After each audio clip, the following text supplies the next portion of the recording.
Si tu es un apprenti prophète dans une école de prophètes, que ce soit un prophète majeur, que ce soit, tu n'es pas encore prophète. Braquez très bien. Il faut une réforme parce que les gens se plaignent qu'il y a des faux prophètes, des ceci, cela, et on ne comprend pas parce qu'on n'enseigne pas ça bien. C'est que tu n'es pas prophète. Amen. Ce que tu n'es pas prophète. Peut-être tu as le don de prophétie, mais tu n'es pas prophète. Parce que si tu es prophète, tu n'as pas besoin de faire une école. Ton premier enseignant, c'est Dieu. Amen. Je suis en public, ça va? C'est comme ça.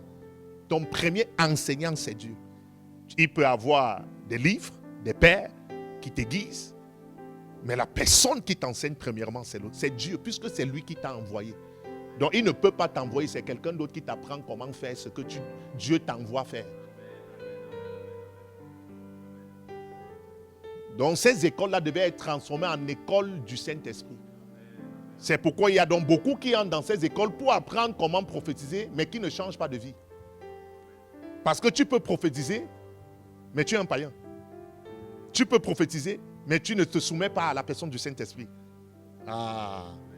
Pourtant, pour prophétiser selon la volonté de Dieu, tu dois donc te soumettre à la personne du Saint-Esprit. Ça veut dire que dans l'école du Saint-Esprit, l'un des premiers points qu'on doit enseigner pour pouvoir prophétiser selon la part de l'Éternel, c'est la soumission. C'est le dépouillement des œuvres de la chair. Non seulement prophétiser, mais se dépouiller. Se soumettre à l'Esprit. Partager dans plusieurs groupes, ça va bénir le plus grand nombre.